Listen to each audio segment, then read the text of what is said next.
देखिए, आज की रात हम लोगों ने चित्तौड़गढ़ से पहले इस होटल में night royal Dhakad family restaurant AC and non AC. यहाँ पर आइए, बहुत अच्छा आपको यहाँ के स्टाफ का कोऑपरेशन मिलेगा, अच्छा व्यू मिलेगा। और अब आपको दिखाते हैं जहाँ पर जेंट्स स्टाफ और लड़कों को रोका गया था। इसी होटल के जस्ट बगल में ये वाला होटल है और यहाँ से आप, ये है वो होटल जहाँ पर लड़कों को और जेंट्स स्टाफ को रोका गया था। और अभी सभी बच्चे नाश्ता कर रहे हैं। नाश्ते में सभी बच्चे पोहे का नाश्ता कर रहे हैं। इधर देखो, बच्चे नाश्ता कर रहे हैं। बस हम नाश्ता करने के बाद चित्तौड़गढ़ फोर्ट को देखने के लिए निकलेंगे और फिर दोपहर में लंच करके और फिर शाम को हम लोग सांवरिया सेठ जी के दर्शन के लिए जाएंगे। चलिए आपको बस में दिखाते हैं। और यहाँ पर देखिए, सर जी कुछ बनाने की कोशिश कर रहे हैं, शायद चाय बन रही है। सर, चाय आपने बनाई है? वाह, दिखाते हैं सबको। और ये देखो हमारे साथ हमारे इंटेलिजेंट स्टूडेंट बहुत कोऑपरेटिव हैं और हमेशा तीनों साथ। आप अपना इंट्रोडक्शन देना चाहोगे?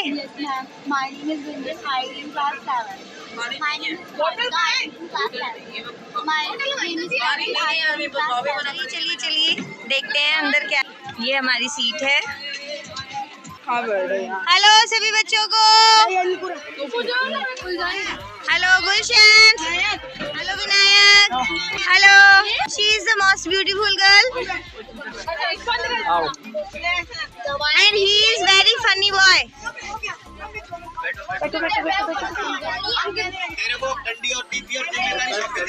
दोपहर में आके हम लोगों को लंच करने में खाए जा रहे हैं टेस्टी मैंने नाश्ता कर लिया। सबसे ज्यादा मेरी बनाओ, मैं खा रही हूँ ना। डाउन टू अर्थ है सर। ये सब अपना नाश्ता कर रहे हैं, नहीं कर रहे हैं, तैयार होके आ चुके हैं, नहीं आ चुके हैं। और फिर क्योंकि हमें टाइमली फोर्ट के लिए निकलना है, तो आज हम कहाँ जाने वाले हैं? आज का हमारा प्रोग्राम है, अभी तो हम रिसेंटली जाएंगे चित्तौड़गढ़ फोर्ट और चित्तौड़गढ़ फोर्ट के बाद में फिर सांवरिया सेठ के दर्शन करेंगे। फिर वहीं खाने का प्रोग्राम है, उसके बाद में शनि। Thank you sir. क्या यार, मस्त सर, आपको भी आना चाहिए था। चाय बनी जा रही है उधर और यहाँ हमारे सर ने चाय बनाई है।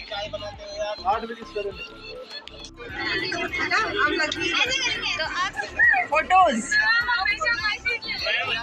कल हमने यहाँ पर एक फांसी के फंदे पे कैदी को लटकाया हुआ था, आज उसका अंतिम संस्कार कर दिया है।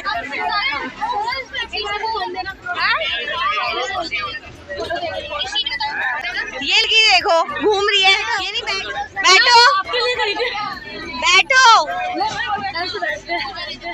हाँ, सभी अपने फोनों में मशगूल होते हुए।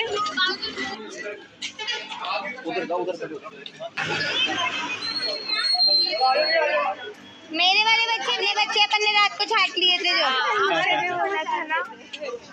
जो मैडम दिए तो आ जा कोई।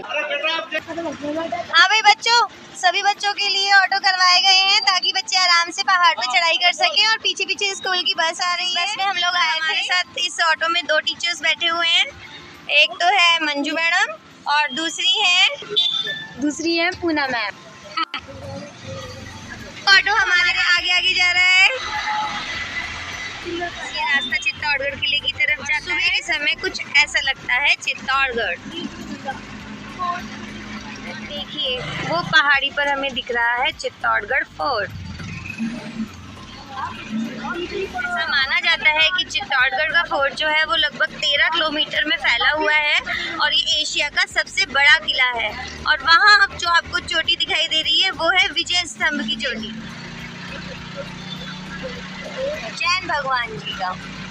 और ये है किले की दीवार। अब हम किले की एंट्रेंस में प्रवेश कर चुके हैं। ये है पांडल पोल, जो पहला दरवाजा से आएंगे। अब हम आपको अगले दरवाजे पर दिखाते हैं कि अगले दरवाजे का नाम। और अब आ रहा है किले में जाने के लिए आया दूसरा दरवाजा।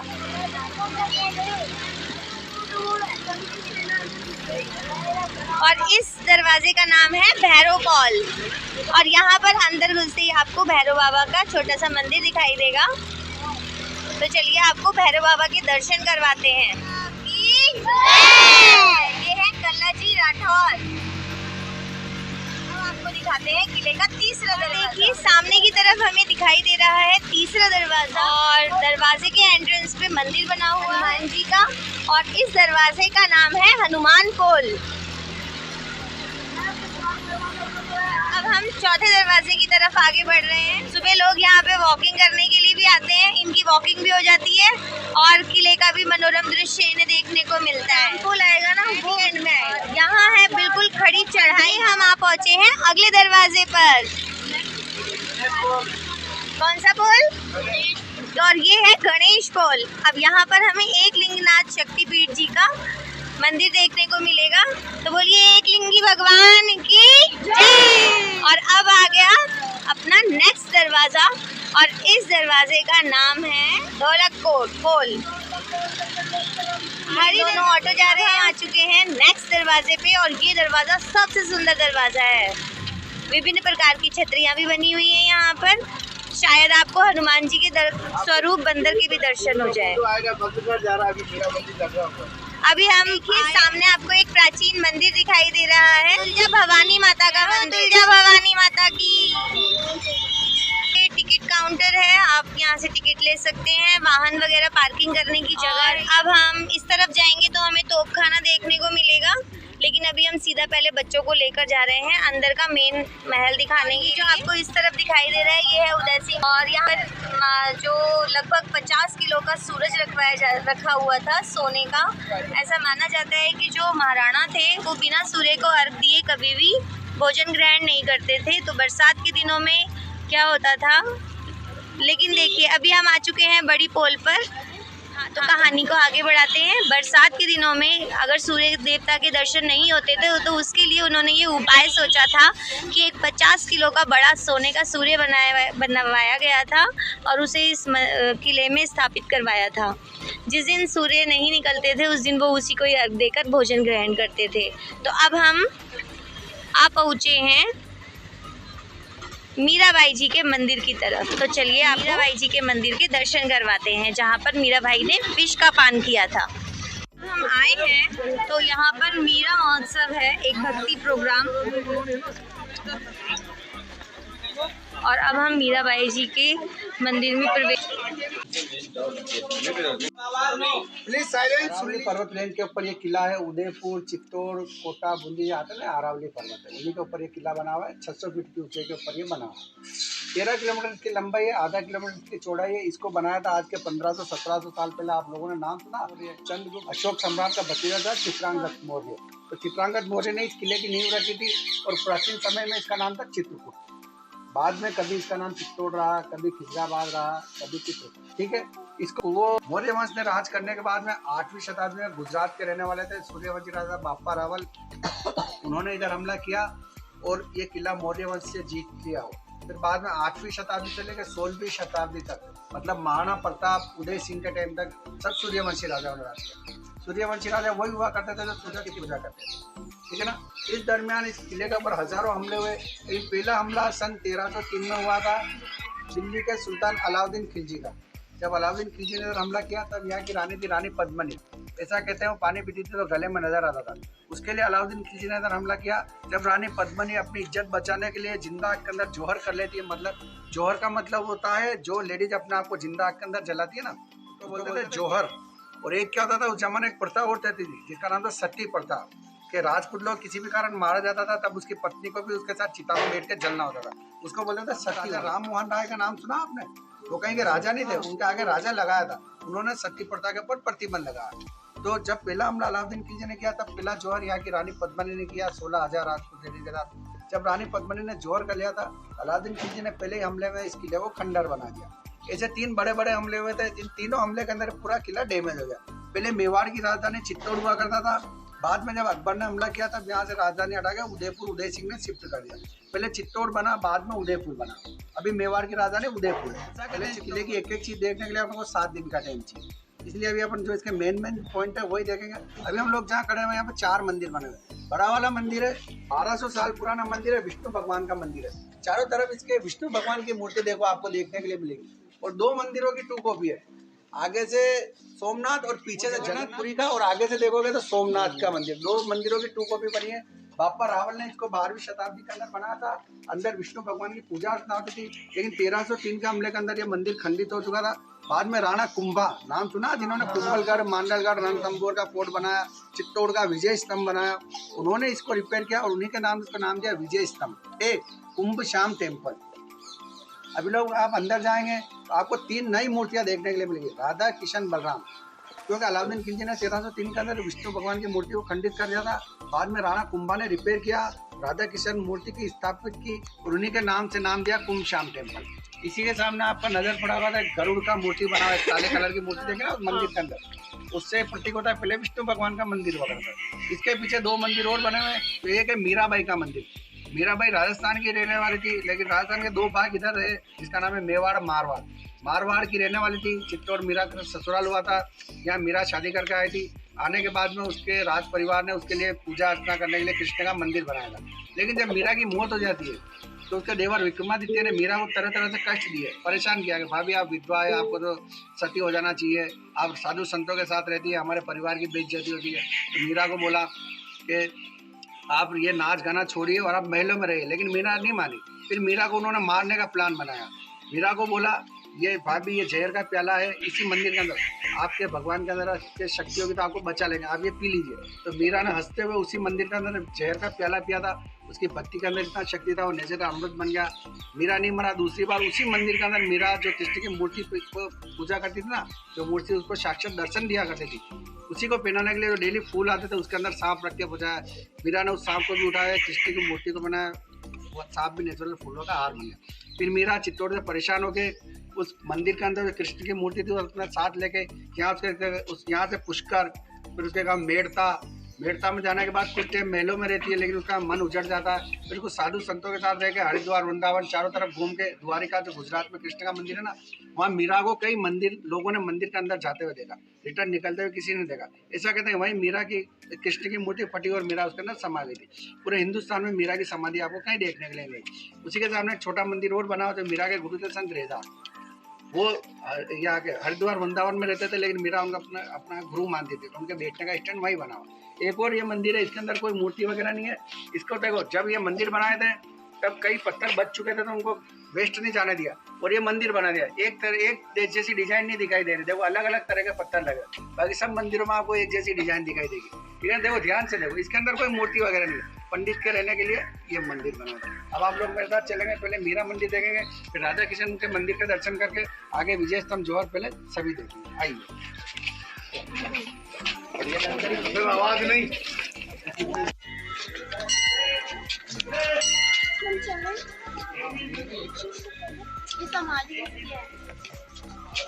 ये उनके जो वो थे ना गुरुजी, उनकी बैठने के लिए स्थान बनाया हुआ है।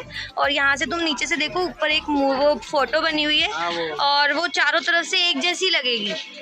देखो ऊपर चारों तरफ से देखोगे ना, बिल्कुल एक समान लगेगी, अंतर नहीं दिखाई देगा इसमें।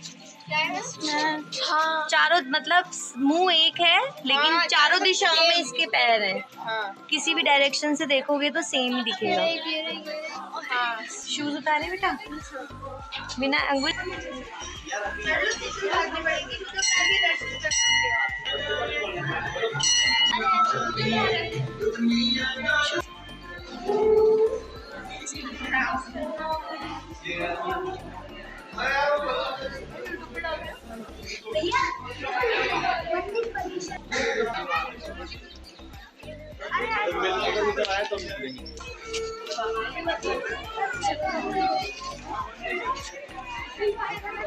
खड़े हो जाओ। तुम हमारे साथ हो ना, अब आप हमारे ही ऑटो में हो, ठीक है?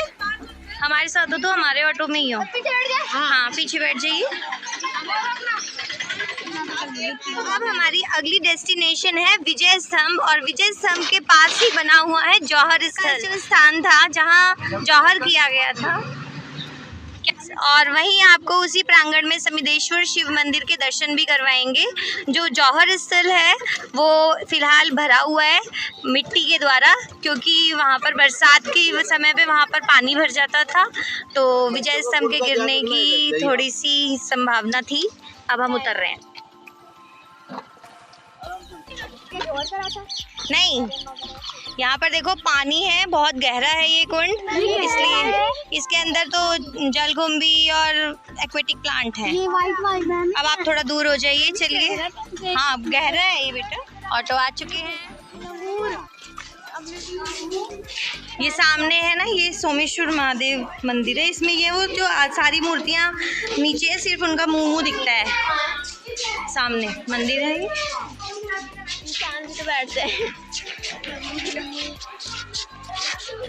पिछली बार भैया एक बार भी आपने कैमरे में नहीं देखा था, इस तरफ देखकर बोलना।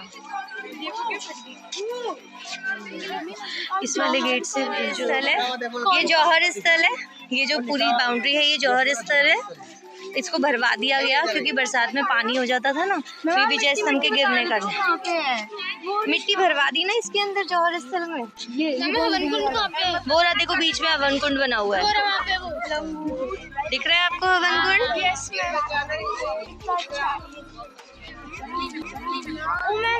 विजय का प्रतीक टावर ऑफ विक्ट्री, इसको बनवाया था महाराणा कुंभा ने 14वीं शताब्दी के अंदर। गुजरात और मालवा दोनों स्टेट को जीता था। गुजरात के बादशाह अहमद शाह और मालवा का सुल्तान था महमूद खिलजी। दोनों मुगल बादशाह को उन्हीं के राज्य में जाके हराया, उनके स्टेट के ऊपर विजय प्राप्त की। उसी विजय की याद में बनाया और नाम दिया विजय स्तंभ। 1448 में इसको बनाना चालू किया था। 1458 में टावर बन के कम्प्लीट हुआ था। उस जमाने में इसको बनाने के अंदर टाइम लगा था 10 साल। 90 लाख रुपए इसको बनाने में खर्चा आया था। दिल्ली की कुतुब मीनार भी आप लोगों ने देखी होगी, फोटो वगैरह में, किसी ने ओरिजिनल में भी देखे। तो वो मीनार 2 मुगल बादशाहों ने मिलकर बनाई थी। वो मीनार नीचे से चौड़ी, फिर पतली, फिर पतली, फिर पतली। ये टावर नीचे से चौड़ा, फिर पतला, फिर चौड़ा, फिर पतला। लकड़ी का टावर होता ना, आपने देखा, उसका जैसा बनावट है। खासियत ये है चारों तरफ एक जैसी बनावट, चारों तरफ आप किधर से भी देखोगे आपको एक जैसा ही नजारा है। 122 फीट इसकी ऊंचाई है, 157 इसके अंदर सीढ़ियाँ बनी हुई। कोरोना से पहले 9 मंजिल का टावर है, 9 ही मंजिल तक जाने के लिए रास्ता खुला रहता था, लेकिन जब से कोरोना आया तब से गवर्नमेंट ने इसको बंद कर दिया। इसीलिए भी आपको ये टावर बाहर से ही देखने मिला। उसके बाद जो पूरा गार्डन जो दिखाई दे रहा ना, इसको बोलते हैं जौहर स्थल। देखिए अगर आपको ध्यान से, अगर वो ब्लैक बोर्ड दिखाई दे रहा हो सामने जिस पर लिखा हुआ जौहर स्थल, वो गार्डन के अंदर लगा हुआ। ऐसा कहते हैं आज़ादी से पहले यहाँ पे एक 50 फीट गहरा गड्ढा हुआ करता। जब पुरातत्व विभाग वालों ने, ASI वालों ने खुदाई की, सफाई की, तो लेडीज़ के बोन्स, इनके पहनने के आभूषण वगैरह निकले, तो यहाँ पर उन लोगों ने गार्डन बना दिया और एक बोट लगा दिया और एक हवन कुंड बना दिया। ऐसा कहते हैं इस किले के ऊपर 3 बार हमले हुए थे और तीनों बार बड़े जौहर हुए थे। पहला हमला 1303 में किया था दिल्ली के सुल्तान अलाउद्दीन खिलजी ने। तब पहला जौहर, ऐसा कहते हैं, रानी पद्मिनी ने इसी जगह किया था। दूसरा हमला किया था गुजरात के बहादुर शाह ने, जब रानी कर्णावती ने सेकंड जौहर इसी मैदान के अंदर किया था। लास्ट हमला किया था 1567 के अंदर, जब अकबर ने, तब यहाँ पे 8000 रात की लेडी ने जौहर यहीं पे किया था। ये पूरा जौहर का मैदान कहलाता है। साल में एक बार जो रॉयल फैमिली, हमारे मेवाड़ के राजा है, जो अभी मेवाड़ के एकलिंग दीवान है प्रेजेंट टाइम में, उनका नाम है लक्ष्य राज सिंह मेवाड़। वो उदयपुर में रहते हैं। साल में एक बार यहाँ पर आते हैं। इस गार्डन के अंदर वो लोग, पूरा राज परिवार बैठता है, श्रद्धांजलि सभा होती है, आहुतियाँ दी जाती है, और उस दिन को जौहर मेले के हिसाब से बना। ऐसा कहते हैं इतने राजपूत लोग आते हैं यहाँ पे, पैर रखने के लिए जगह नहीं मिलती। ये जो गेट है इसको जौहर पूर्वी द्वार बोला जाता है। वो एक गेट बना हुआ जौहर उत्तरी द्वार के नाम से जाना जाता है। उसके बाद में आपको एक टूटा हुआ चबूतरा इधर दिखाई दे रहा है। ये उस जमाने में यहाँ का शमशान हुआ करता था। इसी के यहाँ पर, इसी के ऊपर राजपूत लोगों की चिताएं जलती थी और रानियाँ इसके ऊपर बैठ के सती होती थी। सती स्थल के नाम से इस चबूतरे को जाना जाता है। उसके बाद में एक मंदिर बनाई दिखाई दे रहा है आपको, उधर देखिए, 11वीं शताब्दी का मंदिर है। मालवा में जो परमार शासक राज करते थे, उन्होंने से राजा भोजराज ने इसको बनाया था। ऐसा कहते हैं इस मंदिर के अंदर पहले एक बहुत बड़ा पत्थर था। उस पत्थर को तराश के शिव की त्रिमूर्ति बनी, ब्रह्मा विष्णु महेश। मूर्ति बनाने के बाद में मंदिर बनाया। आप लोग अभी अंदर जाएंगे तो मंदिर का गेट छोटा है, लेकिन अंदर जाने के बाद मूर्ति आपको बहुत बड़ी देखने को मिलेगी। इधर एक नेचुरल वाटर का कुंड बना हुआ, जिसको बोलते हैं गौमुखी कुंड। जहाँ ऐसा कहते हैं जब ये फोर्ट बना ना, तब से गाय के मुख से पानी गिर रहा। आज दिन तक वो पानी कभी बंद नहीं हुआ, सिर्फ क्लाइमेट चेंज हो रहा है।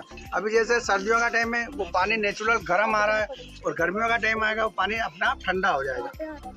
हमारे मेवाड़ में तो उसको गंगा की तरफ पवित्र मानते हैं। उसके बारे में कहावत है कि गोमुख भरे झरना झरे, गोमुख झरे झरना भरे, निर्भय नाथ की ठोर, लाख लाख तपस्या करे तब पावे गढ़ चित्तौड़, ऐसी कहावत है। इतना पवित्र कुंड है। यहाँ पे 4 पॉइंट है। पहला गौमुख कुंड देखेंगे, फिर शिव जी का मंदिर देखेंगे, ये जौहर पैलेस देख के, ये टावर तो बंद किया हुआ है, टावर का यहीं से फोटो वगैरह लेके फिर ऑटो में बैठेंगे, फिर आगे चलेंगे काली माता का मंदिर, रानी पद्मिनी का महल। ठीक है ना।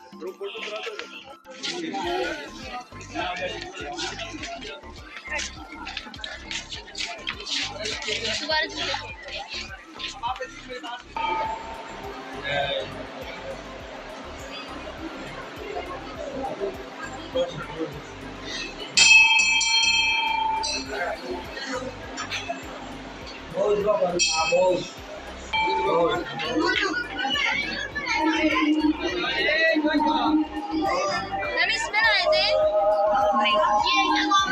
नहीं तो अंकल बोल रहे मैं तो दिखा दिया बच्चों को। नहीं हम दिखा देंगे।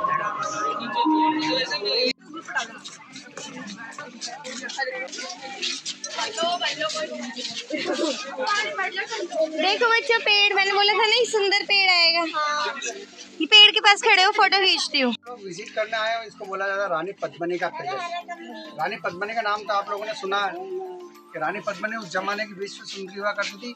ऐसा कहते हैं पानी पीती थी तो गले में नजर आता था। ऐसी 2 ही रानियाँ थी, एक तो रानी पद्मिनी, दूसरी महाराष्ट्र की थी बाजीराव मस्तानी, जो पान खाते थे तो गले में नजर आता था। ऐसा कहते हैं रानी पद्मिनी श्रीलंका की रहने वाली थी। यहाँ के रावल रतन सिंह के साथ में शादी करके इधर आए थे। जब रानी पद्मिनी का शादी हुआ था, जब शादी करके रानी पद्मिनी चित्तौड़ में आए, तब उनके साथ में श्रीलंका से उनका चाचा और भतीजा गोरा और बादल वो भी इधर आए। आने के बाद में यहाँ के राणा रतन सिंह ने उनको अपना सेनापति बनाया। ऐसा कहते हैं उस जमाने में दिल्ली का सुल्तान था अलाउद्दीन खिलजी, वो यहाँ का पूरा दिल्ली का सुल्तान, पूरे हिंदुस्तान का बादशाह हुआ। उसको मालूम हुआ कि मेवाड़ के राजघराने में इतनी खूबसूरत लेडी को पानी पीती है तो गले में नजर आता है। ऐसा एक इतिहास बनाया, किसी लेखक ने ये कहानी लिखी थी कि रानी पद्मिनी इतनी खूबसूरती पानी पीती थी, गले में नजर आता था। फिर दिल्ली के सुल्तान ने इधर हमला किया, यहाँ के राजपूत लोगों से मांग की मुझे रानी अपने साथ ले जाना चाहता हूँ दिल्ली, लेकिन यहाँ के राजपूत लोगों ने मना कर दिया। फिर उसने बोला मुझे एक बार रानी का चेहरा दिखा दीजिए, मैं देखना चाहता हूँ ऐसी कौन सी खूबसूरत लेडी है जिसके गले से पानी दिखता है। इस बात के लिए उन्होंने मना कर दिया, लेकिन किसी कारण वो राजी हो गए। लेकिन उन्होंने शर्त रखी दे कि हम रानी पद्मिनी को दिखाएंगे, लेकिन फेस टू फेस थी, आईने के अंदर। तो इधर में एक रूम बना हुआ जिसके अंदर उस जमाने में 4 आईने लगाए थे। आईने तो अभी लगाए थे, उस जमाने में तो आईना नहीं हुआ करता था। आईने जैसी कोई चीज़ को लगाया गया था और रानी पद्मिनी को इधर खड़ा किया। रानी पद्मिनी को इधर खड़ा करने के बाद में, अलाउद्दीन खिलजी को इधर खड़ा करने के बाद में, रानी पद्मिनी को इसके पीछे एक महल और बना हुआ है, जल महल, जो रानी के पति राणा रतन सिंह ने गर्मियों में रहने के लिए बनाया था। तो वहाँ खड़ा करके रानी पद्मिनी का रिफ्लेक्शन दिखाया। देखने के बाद में यहाँ से मेहमान के तरीके से रावल रतन सिंह छोड़ने गए, बंदी बना के लेके चला गया। शर्त रखी कि आप हमारे साथ चलोगे तो ठीक, वरना उसको मार डालेंगे। इधर से उनके बाद में एग्रीमेंट चेंज होता है, रानी पद्मिनी जाने के लिए तैयार होती है, लेकिन वो एक शर्त रखी, मेरे साथ में मेरी जितनी भी नौकरानी, दासियाँ, संगी सहेलियाँ 700 करीब, वो सभी लोग जाएंगे। तो इस बात के लिए तैयार हो जाते हैं। इधर से 700 पाल की जाती है, नीचे एक लड़ाई का मैदान बना हो, जो भी आप लोग मेरे साथ चल के देखेंगे। वहाँ जाने के बाद में अलाउद्दीन खिलजी को बोला जाता है कि रानी पद्मिनी आ चुकी है, जिंदगी भर आपके साथ ही रहेगी, लेकिन अंतिम समय उसके पति से एक बार मिलना चाहती। अलाउद्दीन खिलजी मिलने के लिए पहुँचा देता। ऐसा कहते हैं वहाँ धोखे का जवाब धोखे से देके वो लोग अलाउद्दीन खिलजी को छुड़ा के लेकर जाते हैं। रानी पद्मिनी खुद नहीं जाती, सेनापति लोग जाते हैं। उधर लड़ाई होती है, जिसके अंदर लड़ाई के अंदर सारे राजपूत सैनिक मारे जा चुके थे। जब रानी पद्मिनी को मालूम हुआ कि अब उसकी इज्जत को खतरा, तो यहाँ से जितनी भी राजपूत लेडी थे सबको इकट्ठा करके, जो जौहर का मैदान आपको बताया ना, वहाँ पे अपने आप को जिंदा के अंदर जला लेती। अलाउद्दीन खिलजी इस किले के अंदर आता है, उसको मालूम पड़ता है कि रानी पद्मिनी ने जौहर कर लिया, तो इस किले को पूरा खंडर बना देता। ऐसा कहते हैं ये एक इतिहास बनाया था, लेकिन ये इतिहास गलत साबित हुआ। जब फिल्म बनी पद्मावत, इसका बहुत विरोध हुआ कि कभी मुगल बादशाह को रानी पद्मिनी का चेहरा नहीं दिखाया। अलाउद्दीन खिलजी का हमला करने का कारण ये था कि यहाँ के रावल रतन सिंह थे, उनके दरबार में एक राघव चेतनगढ़ का पंडित रहा करता था। किसी कारण उसको मार के यहाँ से भगा दिया, तो उसने दिल्ली जाके अलाउद्दीन खिलजी को उकसाया, तभी अलाउद्दीन खिलजी ने, ऐसा वो कहानी गलत है, रानी का चेहरा दिखाया गया था, ऐसा वो फिल्म बना ना, वो पूरा इतिहास गलत है। मेन अलाउद्दीन खिलजी का हमला करने का कारण ये था कि यहाँ के राघव चेतन ने जाकर उसको उकसाया और उसने हमला किया। उस हमले के अंदर रावल रतन सिंह, गोरा और बादल लड़ाई के अंदर मारे गए। फिर रानी पद्मिनी ने जौहर किया। अभी आप लोग मेरे साथ चलेंगे, जो मैंने बताया ना वो कमरा कैसा है, तो वो करनी सेना वालों ने क्या फिल्म बनी तो बहुत विरोध हुआ कि कभी मुगल बादशाह को रानी का चेहरा नहीं दिखाया। उसके कमरे के अंदर जो आईने लगाए थे वो आईने भी उन लोगों ने तोड़ दिए। जो इतिहासकार के लिए वहाँ पे एक पट्टी लगाई थी वो भी उन लोगों ने हटा दी, और पुराना इतिहास ये गलत था। सही इतिहास मैंने आपको बताया वही था। राघव चेतन के कारण ही अलाउद्दीन खिलजी ने कर हमला किया था और रानी पद्मिनी ने जोहर किया था। आइए वो रूम देखेंगे आईना।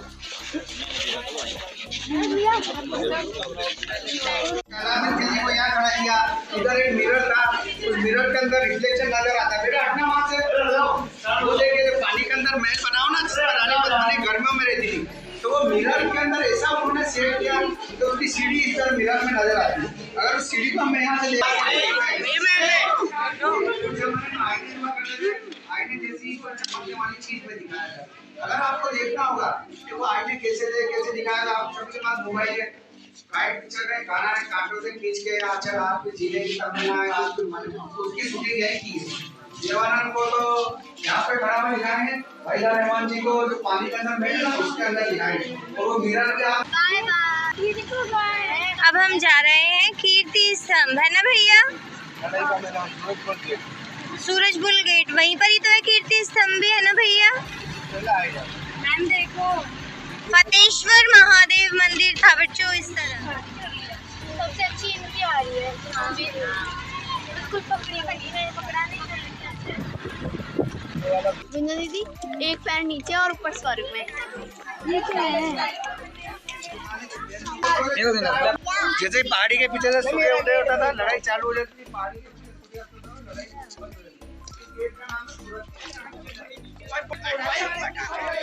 बेटा नीचे उतरो बच्चे नहीं चढ़ेंगे ऊपर। हाँ बस दीवार के ज्यादा पास नहीं जाएगा कोई भी। बेटा जो वो तो अभी बने हैं दरवाजे जिनमें से भी होकर आए थे, मेन जो 7 डोर है वो इस तरफ है। तो अलाउद्दीन की जो सेना थी ना वो इस तरफ से ही एंट्री करी थी। उससे पहले अलाउद्दीन की पूरी सेना इस मैदान में खड़ी थी और यहाँ इसी मैदान में उनका युद्ध हुआ करता था। सूरज पहाड़ के पीछे से उगता था, लड़ाई शुरू हो जाती थी और जैसे ही अस्त होता था वैसे ही युद्ध समाप्त हो जाता था। ये अपने 5 दरवाजे हैं। मैडम बच्चों को मत चढ़ाओ ऊपर, मना करें।